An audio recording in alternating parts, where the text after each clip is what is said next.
Court advocate వారు కూడా మనతో జూమ్లో జాయిన్ అయ్యారు. రైట్, ముందు మనం మధుసూదన్ రెడ్డి గారు ఉన్నారు, వారితో మాట్లాడదాం. వైఎస్ఆర్సీపీ నుంచి Madhusudan Reddy garu, good evening sir. Good evening sir. శాంతించారా? ఎందుకు సార్? ఎందుకో మీకే తెలియాలి.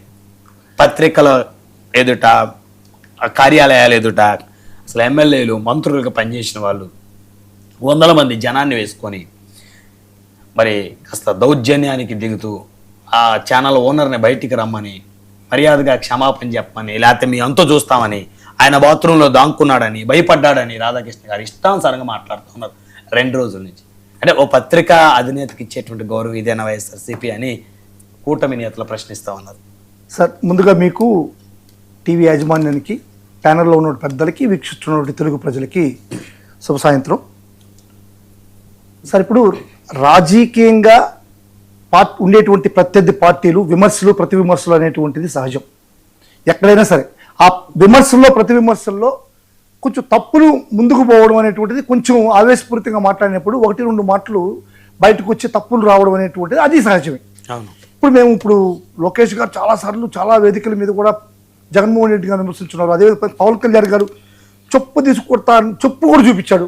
తాట తీస్తా, రోమాలు ఊడదీస్తా, గొంతేసి తొక్కతా, నా కొడక వైసీపీ నా కొడకలారా అన్నాడు. ఇవన్నీ కూడా ఒక పక్క సార్. ఎందుకంటే అది రాజకీయ వేదికలు, రాజకీయంగా మాట్లాడేటప్పుడు ప్రత్యర్థుల పైన ఆ విమర్శించేటప్పుడు కొంచెం ఆవేశపోయినటువంటి మాటలు రావడానికి. పవన్ కళ్యాణ్ గారే ఆయన మనుషులు ఎప్పుడు జగన్ గారు మాట్లాడినప్పుడు దాడులు ఏది చేయాలి. ఇప్పుడు అదే సార్, దానికి వస్తున్నాను సార్. ఓకే, ఇప్పుడు మీరు కూడా ఒక జర్నలిస్ట్ సార్. ఇప్పుడు జర్నలిజం అనేటువంటిది చాలా పవిత్రమైనటువంటి స్థానం అది. అవును. ఇప్పుడు ఉండేటువంటి 4 పిల్లర్లలో జర్నలిజం అనేటువంటిది 4th pillar of the society. అంటే ప్రభుత్వాలు ఏదైనా సరే తప్పు చేస్తే, సమాజంలో ఏదైనా తప్పు జరిగితే ఆ సమాజాన్ని ప్రభుత్వం తప్పు చేస్తే ప్రజల దృష్టికి తీసుకెళ్లి ఆ తప్పును సరిదిద్ది ప్రభుత్వాన్ని గాడిలో పెట్టాల్సినటువంటి వ్యవస్థ జర్నలిజం. ఇది I'm correct sir? Exact correct. ఇప్పుడు రాధాకృష్ణ దగ్గరకు వద్దాం సార్. రాధాకృష్ణ అన్న మాటలు మీరు వేయగలుగుతారా? ఇప్పుడు మీరు వినగలుగుతారా? ఒకసారి వేయగలుగుతారా? నేను మీకోసం ప్లే చేస్తాను. మీరు వేయలేకపోతే నేను వేస్తాను. సరే, మీరు ప్లే చేయండి. వద్దులేండి, పదే కాదు కదా సార్, అది వినాల్సిన ఖచ్చితంగా అది ఒక విలువలు, విశ్వసనీయత లేనటువంటి మాటలు సార్ అవి. అదే నిజమని నందిని చూసి పంది అంటే కూడా అది నిజమని నమ్మేవాళ్ళు వైసీపీలో పుష్కలంగా ఉన్నారు. ఆ పార్టీలో సొంత బుర్ర వాడుతున్న వాళ్ళ సంఖ్య తగ్గిపోతోంది. వైసీపీ నాయకులకు తోడుగా పేటీఎం బ్యాచ్ ఉండనే ఉంది. జగన్మోహన్ రెడ్డి తాడేపల్లిలో ప్యాలెస్ కట్టుకుంటే అదే రాజధాని అని ప్రచారం చేశారు. చచా, అదేమి కాదు. 3 రాజధానులు అంటే ఎగిరిగంతేశారు. ఇప్పుడు అది కూడా కాదు, మా విగన్ అంటే ఆనందంతో ఆర్తనాదాలు చేస్తున్నారు. రేపు జగన్మోహన్ రెడ్డి మీ భార్యలు కారు అని చెప్తే గుడ్డిగా నమ్మేసి, కట్టుకున్న దాన్ని చెల్లిగా భావించి పెళ్లి సంబంధాలు చూడడానికి కూడా వెరవని వెన్నెముక లేని బ్యాచ్ వైసీపీలో తయారైంది. విన్నారు కదా సార్? నేను వైఎస్ఆర్ కాంగ్రెస్ పార్టీ నాయకుడిగా చాలా బాధపడుతున్నాను సార్. అంటే ఏబిఎన్ రాధాకృష్ణ ఈ యొక్క జర్నలిజం ముసుగులో చేస్తున్నటువంటి వ్యభిచారం సార్. ఇది ఖచ్చితంగా వ్యభిచారం అనొచ్చు. ఇటువంటి వ్యభిచారాన్ని చేస్తున్నటువంటి ఏబిఎన్ రాధాకృష్ణని ఏం చేయాలి? గుడ్డలు తీసుకొట్టాలి, లేకుంటే ఉరిశిక్ష చేయాలి. పెద్ద మాటలు కదా సార్. అంటే మీ పెద్ద మాటలు అంటే సార్, ఈరోజు ఆయన చెప్పిన దాని ప్రకారం నా పిల్లలకి నేను పెళ్లి చూపులు చూపాలనా? అంతే కదా సార్. ఇప్పుడు దాంట్లో ఏది సార్ అంటే, జగన్మోహన్ రెడ్డి గారు చెప్తే నా పిల్లానికి ఇంకొక భార్యని, ఇంకొక మొగుడు చూసి ఆ మొగుడు నా పిల్లానికి పెళ్లి చేయాలి అంటే పెళ్లి చేయమంటారా? నా పిల్లానికి పెళ్లి చేయమంటారా? చెప్పండి రాధాకృష్ణ గారు. సార్, నేను ఒకటి చెప్తున్నాను సార్. రాధాకృష్ణ నేచరు సింపుల్గా మీకు చెప్తాను చూడండి. ఎన్టీఆర్ గారిని వెన్నుపోటు పొడిచేటప్పుడు అక్కడ వైస్రాయ్లో ఉన్నటువంటి హోటల్లో ఉన్నటువంటి ఎమ్మెల్యేలకి ఆ రోజు ఊడికం చేసి మందు, విందు, పొందు, డబ్బు అన్ని సమకూర్చినటువంటి వ్యక్తి ఏబిఎన్ రాధాకృష్ణ. అంటే సాక్షాత్తు దైవ సమానమైనటువంటి ఎన్టీఆర్ చిరంజీవి మీద ఆ రోజు ప్రజారాజ్యం పార్టీ పెడితే విరుచుకుపడి ఈ జెండాను తీసేయాలనేటువంటి దృక్పథంతో చిరంజీవిని, పవన్ కళ్యాణ్ గారిని ఎంత ఎత్తిపోస్తున్నారో అది మీకు అందరికీ తెలుసు. ఈరోజు వాళ్ళు పవన్ కళ్యాణ్ పొగుడతారు. అదే మోడీ గారిని నీచుడు, నికృష్టుడు, ఇతను ఇంతకన్నా దరిద్రుడు ఎవరు లేరు, పెళ్ళాన్ని కూడా పోషించలేడు, భారతదేశాన్ని పోషించాడు, ఇతను ఒక టెర్రరిస్ట్ అని చెప్పని చంద్రబాబు చెప్తే అదే మాత్రం ఓటు కుట్టిన మహానుభావుడు ఈ రాధాకృష్ణ. ఈ రోజు మొగుడిని చంద్రబాబు పొగుడుతుంటే చంద్రబాబుతో పొగుడుతున్నాడు. అదేవిధంగా రాష్ట్రం విభజించేటప్పుడు చంద్రబాబు ప్రత్యేక హోదా కావాలంటే ప్రత్యేక హోదా కావాలన్నాడు. ఆ తర్వాత ప్రత్యేక హోదా వద్దు ప్రత్యేక ప్యాకేజ్ ఇవ్వాలంటే మన ప్రత్యేక ప్యాకేజ్ కూర్చోడు. అంటే మీరు చంద్రబాబు చెప్పినట్టు చేస్తున్నారా, మేము జగన్మోహన్ రెడ్డి గారు చెప్పినట్టు చేస్తున్నావా? మీరు చెప్పండి. ఎవరు చెప్తున్నారు?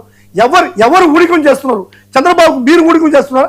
సార్ నేను ఊడికం చేయడంలో తప్పలేదు సార్. నేను ఎందుకంటే వైఎస్ఆర్ కాంగ్రెస్ పార్టీ కార్యకర్తని, నాయకుడిని, నా యొక్క పద్ధతి అంతా కూడా జగన్మోహన్ రెడ్డిని అనుసరించి ఉంటుంది. రాజకీయాలకు లోబడి నేను జగన్మోహన్ రెడ్డి ఏ విధంగా చెప్పాలో చేయాల్సిన బాధ్యత నాది. కానీ నువ్వు ప్రజాప్రతినిధిగా ఉండి, పత్రికా ప్రతినిధిగా ఉండి, ఒక సంస్థ నడుపుతూ, ఒక పార్టీ, ఒక కులం నాయకుడు చెప్పినటువంటి రీతిలో మీరు నడవడం అనేటువంటిది మీరు చేసేటువంటి బ్రోకరిజం కదా, మీరు చేసేటువంటి వ్యభిచారం కదా అని నేను రాధాకృష్ణ అడుగుతున్నాను. నేను సవాలు విసురుతున్నాను సార్. ప్రజల దృష్టికి నేను సూటిగా తీసుకెళ్తున్నాను సార్. నేను ఎందుకంటే ప్రజలే ఇప్పుడు నిర్ణేతలు, మీరు కూడా నిర్ణయించాలి. నేను జగన్మోహన్ రెడ్డి మాటలిని నేను రాజకీయం చేసేటువంటి నా భార్యకి పెళ్లి చూపులు చూసి మొగుడిని సెలెక్ట్ చేసి నా భార్యకి పెళ్లి చేయాలా, లేకుంటే తల్లి కనకదుర్గాదేవి లేదు, ఏబిఎన్ రాధాకృష్ణ గారి భార్య చనిపోయింది, 2021లో చనిపోయింది. కాబట్టి ఆయన కొడుకుంది భార్య, ఆయన కొడుకు భార్యకి పెళ్లి చూపులు చూసి పెళ్లి చేయాల్సిన అవసరం ఉందా? రాధాకృష్ణ సార్ అంటే నా భార్యకి పెళ్లి చేయమంటారు సార్? మీరు చెప్పండి. మరి ఇంకెట్టా మీరు సాక్షాత్తు ఒక టీవీ సాక్షిగా రాధాకృష్ణ ఏబిఎన్ వచ్చినటువంటి ఒక కథనం ప్రకారం మీరు చెప్పండి. ఆయన ఏం చెప్తున్నాడు? వైఎస్ఆర్ కాంగ్రెస్ పార్టీ కార్యకర్తలకి, నాయకులకి వెన్నుముక్క లేదంట. నా వెన్నుముక్కను ఎప్పుడు చెక్ చేశాడు రాధాకృష్ణ? ఎప్పుడు చెక్ చేశాడు నా వెన్నుముక్కని? అంటే రాజకీయాల్లో ఉండేవంటే పరిజ్ఞానం లేని వాళ్ళు, చదువుకోలేనా ఆయన దృష్టిలో? చెప్పండి మీరు. అంటే మా మెదడులో గుజ్జు లేదంట. మా మెదడు గుజ్జు ఎప్పుడు చెక్ చేశాడు? అసలు నీకు గుజ్జుందా? నువ్వు చేసేది brokerism. You are a political broker. Please sir, ఎందుకంటే సార్ నేను ఒకటే అడుగుతున్నాను సార్. సార్ మీరు చెప్పండి సార్, నా భార్యకి పెళ్లి చేయమంటారు? అవును సార్. ఇప్పుడు ఏబిఎన్ రాధాకృష్ణ ఈ రోజు పెట్టిన డిబేట్ ఏంది? ఏం డిబేట్ పెట్టారు? వైఎస్ఆర్ కాంగ్రెస్ పార్టీ నాయకులు భార్యలకి చెల్లెలు కాల్చుకొని పెళ్లి చేయమంటున్నాడు. అంటే నా భార్యకి నేను పెళ్లి చూపులు చూడాలంటారా? చెప్పండి సార్, మీరు చెప్పండి. ఇటువంటి మాట్లాడే ఏబిఎన్ రాధాకృష్ణ బ్రోకర్ కాదా? ఇతను బ్రోకరు, పొలిటికల్ బ్రోకరు, చంద్రబాబు నాయుడికి ఊడిగం చేసేటువంటి ఒక బ్రోకరు, నీచుడు, దుర్మార్గుడు. ఇతన్ని ఉరిదీయాలి సార్. అవును సార్, లేకుంటే ఏంది సార్ ఇది? సార్ నా మనసులో వచ్చే ఆవేదన సార్. ఈ వయసులో నా భార్యకి ఎక్కడ చేశారు సార్ పెళ్లి? ఈ వయసులో నా భార్యకి పెళ్లి ఎక్కడ చేయాలి సార్? చెప్పండి. దానికేంది వైఎస్ఆర్ కాంగ్రెస్ పార్టీ సామరస్యంగా నిరసనలు తెలియజేస్తున్నారు. దాన్ని కూడా ఈరోజు తెలుగుదేశం పార్టీ కార్యకర్తలు, నాయకులు తప్పుపడుతున్నారు. అంటే నిరసన తెలియజేయడం అనేది ఒక పబ్లిక్ లో నిరసన తెలియజేయడం అనేటువంటి మా హక్కు కదా సార్. అది వైఎస్ఆర్ కాంగ్రెస్ పార్టీకి అంత మాత్రం హక్కు అయితే ప్రజాస్వామ్యంలో ఏదైనా సరే మనకు నచ్చని ఒక విషయం, నాకు మనసు నొప్పి కలిగేటువంటి ఒక విషయాన్ని నిరసన చేయడం అనేటువంటిది నా ప్రజాస్వామ్యం నాకు కల్పించిన హక్కు. ఆ హక్కును ఉపయోగించే ఈరోజు నేను మా పార్టీ కానీ ఈ యొక్క ఏబిఎన్ ఆంధ్రజ్యోతి ముందర సామరస్యంగా పోయేది. లేకుంటే పగల కొట్టాలంటే మీకు పెద్ద కష్టం కదా సార్. మాకు ఆ ఉద్దేశం లేదు, పగల కొట్టాల్సిన అవసరం కూడా. దేవుడు ఉన్నాడు, ప్రజలు ఉన్నారు. ఖచ్చితంగా ఏబిఎన్ ఆంధ్రజ్యోతి రాధాకృష్ణ ఖచ్చితంగా శిక్షింపబడతాడు. నిజంగా ఇతను బ్రోకర్ కాకుంటే వైఎస్ఆర్ కాంగ్రెస్ పార్టీకి వచ్చి క్షమాపణ చెప్తాను. నేను మళ్ళీ చెప్తున్నా, ఏబిఎన్ రాధాకృష్ణ అనేటువంటి వ్యక్తి సభ్య సమాజం తలదించుకునే మాదిరిగా, ఈ జర్నలిజం తలదించుకునే మాదిరి, యావత్ ప్రపంచంలో ఉండే జర్నలిజం తలదించుకునే మాదిరిగా ఈరోజు ఏబిఎన్ రాధాకృష్ణ మాట్లాడేటువంటి మాటలు మీరు కూడా తలదించుకోవాల్సిన అవసరం ఉంది. ఇటువంటి పరిస్థితుల్లో ఉన్నటువంటి రాధాకృష్ణని జర్నలిజం అనేటువంటి కుటుంబాన్ని నుంచి వెలియాలి సార్. ఈ నీచుణ్ణి వెలియాలి, ఇతని ఛానల్ ని మూసేయాలి, ఇతర పత్రికని మూసేయాలి. సభ్య సమాజం తలదించుకునేటువంటి ఈ రాధాకృష్ణని గురి శిక్ష చేయాలి. ఎందుకంటే సార్ నా మనసులో ఉండే ఆవేదన సార్, నా ఆవేదన అంతమంది జరుగుతుంటాయి. అవును సార్, పొరపాట్లు జరుగుతుంటాయి. క్షమించగలిగినటువంటి పొరపాటు అయితే ఓకే సార్. ఇది క్షమించాలనేటువంటి పొరపాటు, సభ్య సమాజం తలదించుకునేటువంటి పొరపాటు. ఇప్పుడు నేను అడుగుతున్నాను సార్, వాళ్ళ కోడలు ఉంది, వాళ్ళ కూతురు ఉంది. లేదు చాలమ్మా, నీ మొగుడు చాలు, ఇంకా నీ మొగుడు నీకన్నా నీకు పెళ్లి చేస్తాను, వేరే ఒకటి పెళ్లి చేస్తానంటే వాళ్ళ కూతురు కొడుకు ఉంటుంది. కొడుకు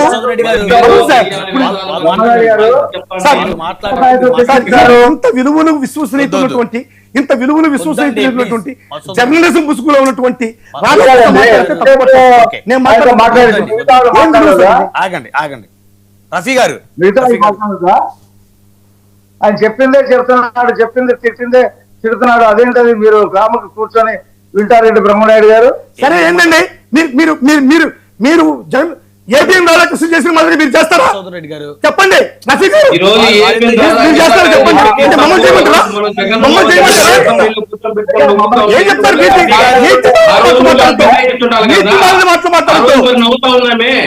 చంద్రబాబు నాయుడు గారు భార్య శ్రీనివాస్ మాట్లాడుతుంటే ఎవరు మాట్లాడారు? మీ ఎమ్మెల్యే మాట్లాడారు. మీ ఎమ్మెల్యే తెలుగుదేశం ఎమ్మెల్యే మాట్లాడారు.